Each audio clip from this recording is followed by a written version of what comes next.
Ellarigu namaskara. I hope you all are doing good. Welcome back to The Little Things. First of all, The Little Things is a community of 500 people now, and I just wanted to take a moment to thank each one of you for all the love and support that you have shown us so far, and I'm really grateful for this.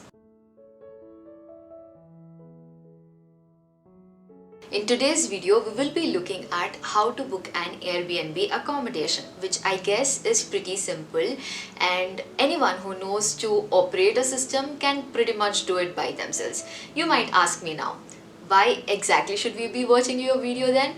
Then the reason is, if you're someone who has never done any Airbnb bookings, just like how I was before, or even otherwise, throughout the booking process, there will be many choices and decisions to be made, like where should I book my accommodation? Most of the people I've been observing are all booking their accommodations in downtown. Should I also be doing the same? For how many days should I be booking it? 1 week? Oh wait, there's an ongoing pandemic, so I'll have to quarantine for 2 weeks plus 1 week. Will that be sufficient? What should be my budget? Let me check. Oh my god, $100 per night? Isn't that too costly? Oh wait, I see $40 a night, but will that be good? I saw a video in which they were asking to go for Airbnb with Superhost, but the one with Superhost here seems a bit too costly. But there's also another deal within my budget, but the host is not a Superhost. So should I be taking that chance or not? Is this the best deal that I'm gonna get, or is there any other way to save some money? Cause why not? So these and many other questions is at least what we thought about while booking our Airbnb. And after a lot of research and a couple of mistakes, we were able to book this Airbnb, and it turned out to be a really good place. So if you are someone who has all these questions just like us, or you're confused between the various choices out there, then I'm here to help you out in making that decision. So keep watching the video and don't forget to subscribe. So let's do it this way. I'll take you to the official Airbnb website, and as we're going through the booking process, I'll keep answering all these questions one by one so that it's a bit interesting. You know, personally, I don't enjoy going through all these listings and having to decide a place. It's like someone is making me do window shopping for 10 hours non-stop, and by the end of it, I'm like, please give it to me. Anything will work. Please give it. I can't do it anymore. It's just like that. But I don't know, there are certain people, husband, who actually love doing such stuff, but I guess it's part of being adult and doing all these stuff. But let me know in the comment section below, what kind of person are you? Do you actually enjoy this process, or are you someone like me who would prefer someone else to do all this hard work and just give you the ready-made results? Let me know. So enough of me talking, let's get started. So let's type in Airbnb and go to their official website. Now here you need to log in, which also means it's time to save some money. I like how in the beginning itself this topic came up, because at least sometimes money can be equal to motivation, which all of us need. So it's pretty simple, and I'm sure most of you might also know about it. It's through referral links. When we were doing our Airbnb booking, I remember I had watched this YouTube video and the guy had provided us with a referral link. So I used that link to log into Airbnb, and because of this I got a discount of 2,500 rupees, and I'm sure even the guy would have also received some money, and this discount can go up to 5,000 rupees depending upon the type of booking, I guess. So it's a win-win situation to both, so why not use it? Even if you already have a login ID, I would still recommend go ahead and create a new one. That's what we did, because we all have multiple email IDs, so that shouldn't be a problem. I'll provide you all with a referral link in the description box below. Please go ahead and use it so that you can at least save half day or 1 day's rent from it. So once you log in, here you will find all your account details. Let's quickly see some important stuff. After you book, you get to interact with the host, and all those messages will be stored here. While browsing the listings, if you like something, you can save it so that you can come here and finalize it later. Account again is a very important place, and the top 3 is what concerns us mostly. Here you'll have to provide all your personal information required for booking. You can change your password from here. And finally, all things money is in here, right from payments you make to the coupons that you can use. All the information you can find right here. Another feature that you can make use of is using the language as well as currency of your preference. So now let the actual hunt begin, and for that over here we need to provide location, check-in and check-out date and the number of guests. Speaking of the location, in my previous video I have spoken in detail about the various locations that could be best locations for your first accommodation. If you haven't watched it yet, then the link is here. Please click it and watch it. I'm sure it's gonna be really helpful. So for now, I will just select Toronto. Next is the date range, and here comes my next tip. Let's say you have your flights booked to Toronto on January 6th. Currently, since we have 14 days quarantine, you might think, okay, that would be till 19th and in another week's time, I can manage to find my next accommodation. So let me book till 26th. Please do not do this mistake. Why, you ask me? There are 3 reasons. First and most important thing is, once you're done with your Airbnb and when you want to move into your next accommodation, please keep in mind that 95% of rentals, at least, their billing period starts from 1st of every month. And there would be some who would be okay with mid-month rentals, that is 15th of every month, and there will be hardly few of them who will be okay with immediate move-in, and finding them will be really difficult. So if you have your booking till 26th, what are you gonna do for the next 5 days?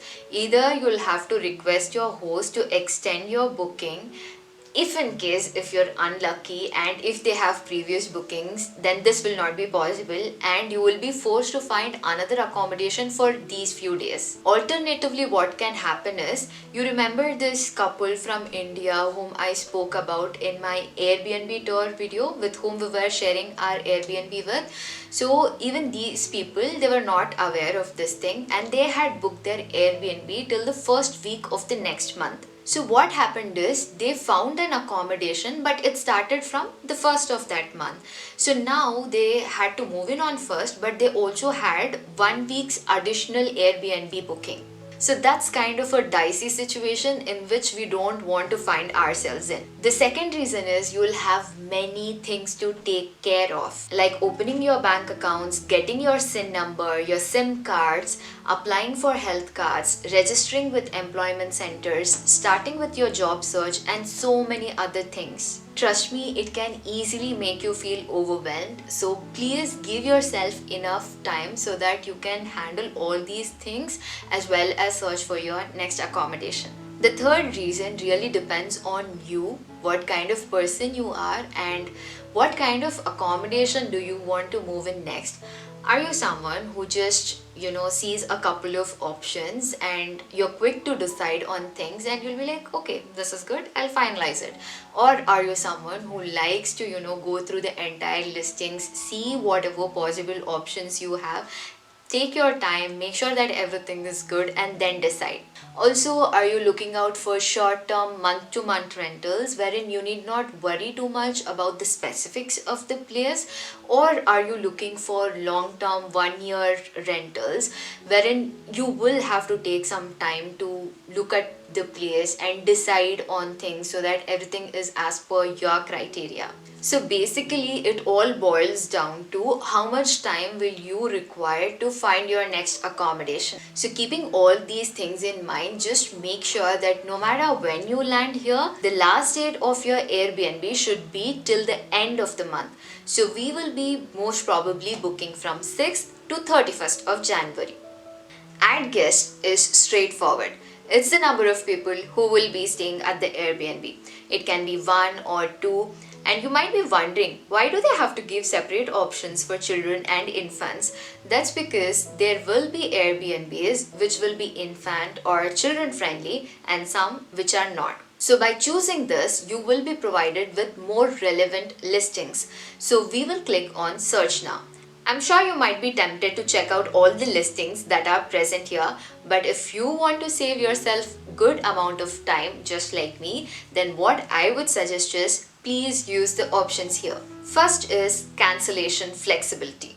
I personally think it's a good option to have because we really don't know. For whatever reasons, we might have to postpone or cancel our bookings, and in that case, it would be really good to have some flexibility around it. So it's up to you whether you want to be a pessimist or an optimist. Second is type of place.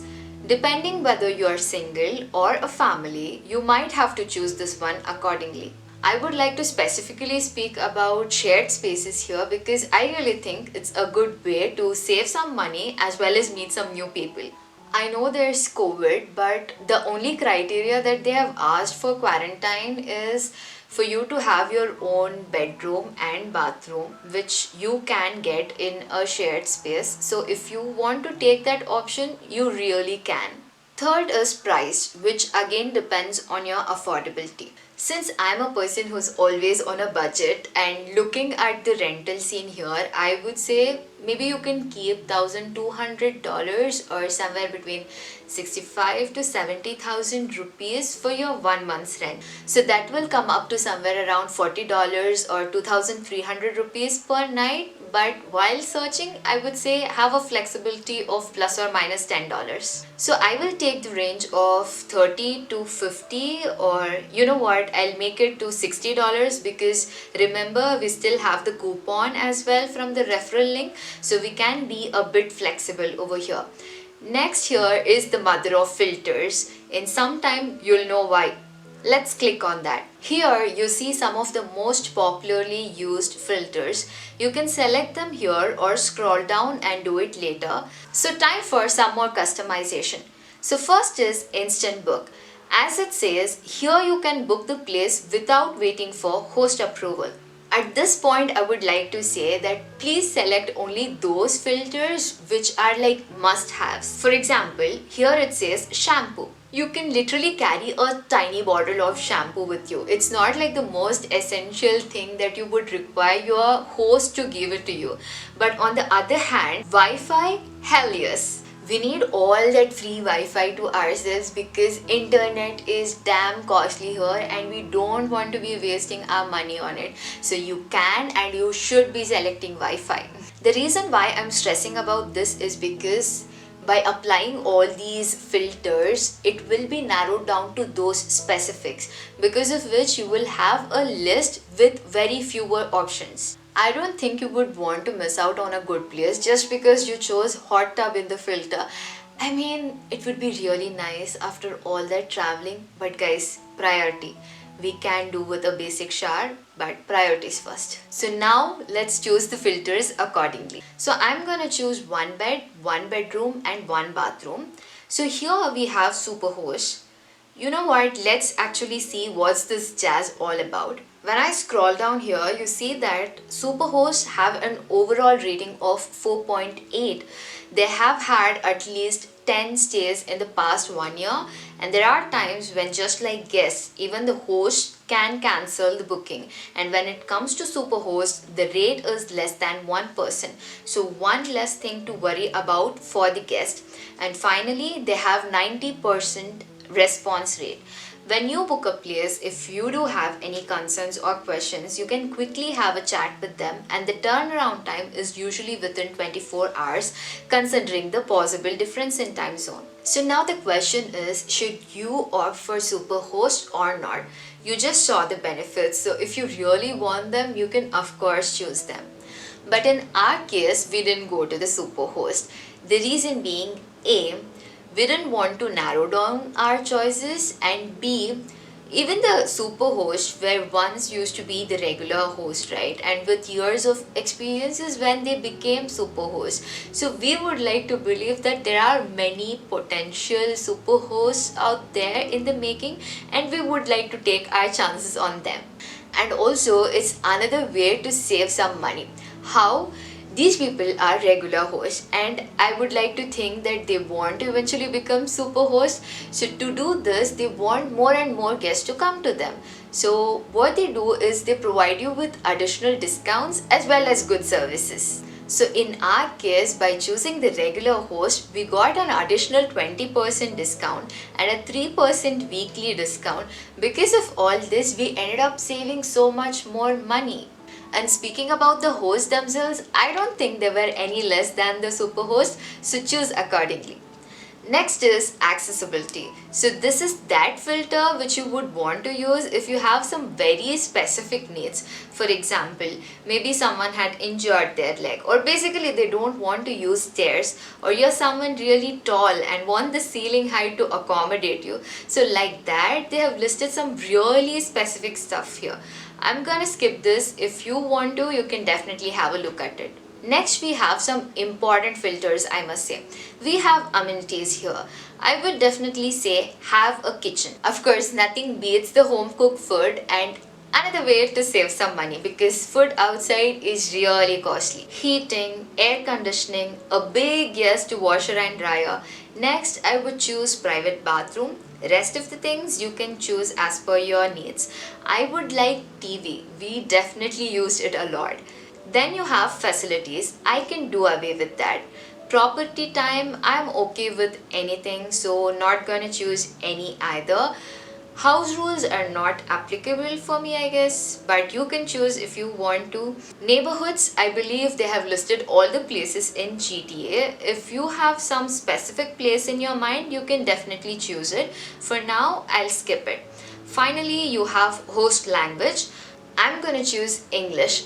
Now I can choose Hindi as well, but one primary global language is sufficient, so I wouldn't choose that. Now click on show stays. So now we actually have a list of places as per our needs, and we can shortlist from this. You can either go through the list provided to you in the left. Here the driving factor for you to click in would be the picture. It's good, but I personally like this feature of Airbnb of showing the places in a map which is towards your right. So you can zoom in and zoom out, and can you see this boundary? This is actually Toronto and the inner suburbs which I had shown you in the map in my previous video, and this is where I would recommend for you to book your accommodation. I've already provided you with the pros and cons in detail in that video, so do check it out.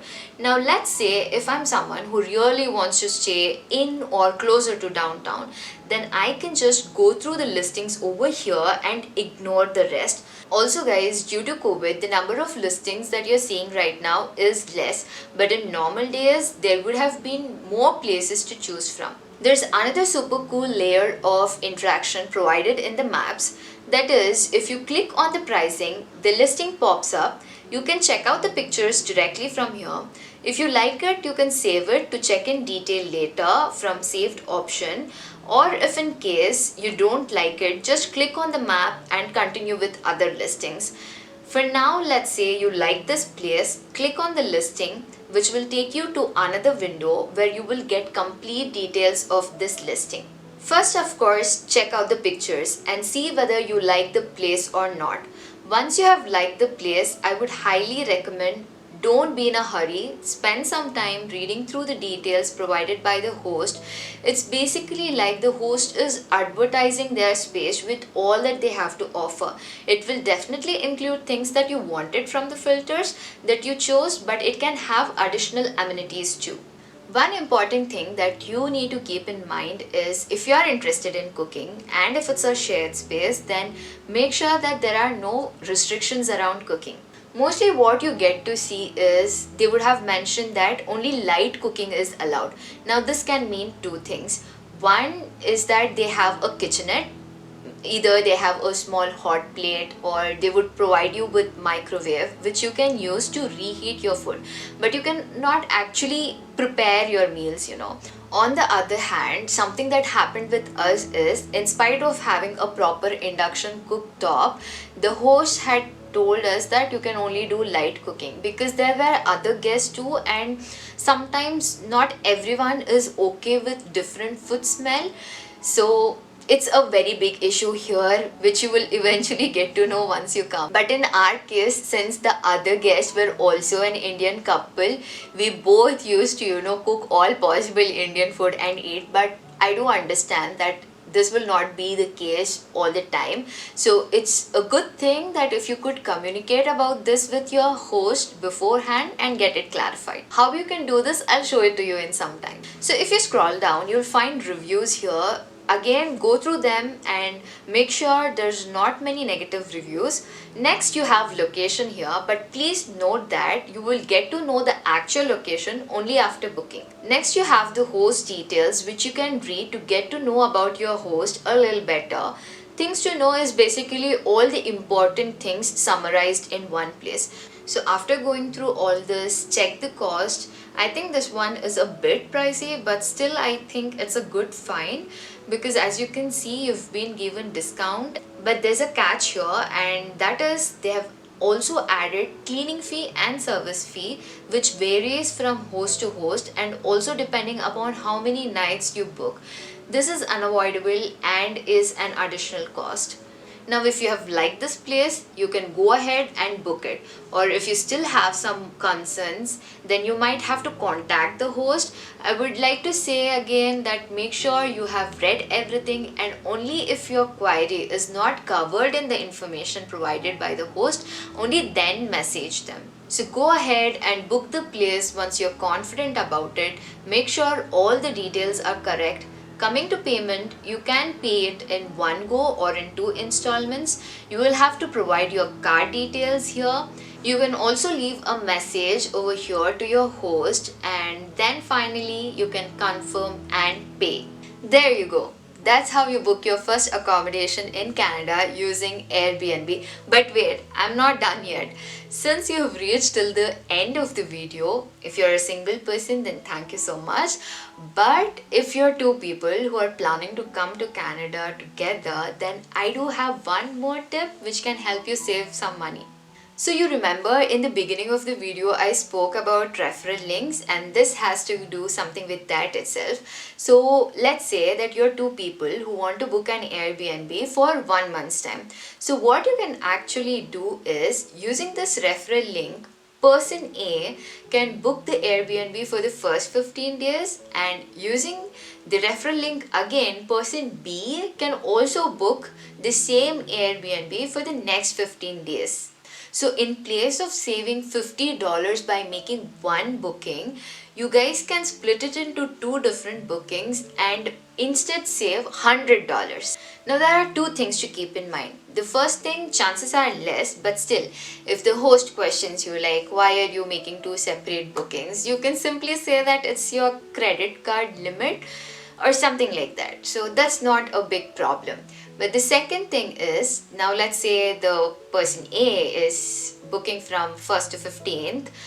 Person B will have to make their booking from 15th to 31st, not 16th to 31st, because technically person A will have to check out on 15th afternoon and person B needs to check in on 15th afternoon. I hope it makes sense. It's just to make sure that there is no gap in between the 2 bookings.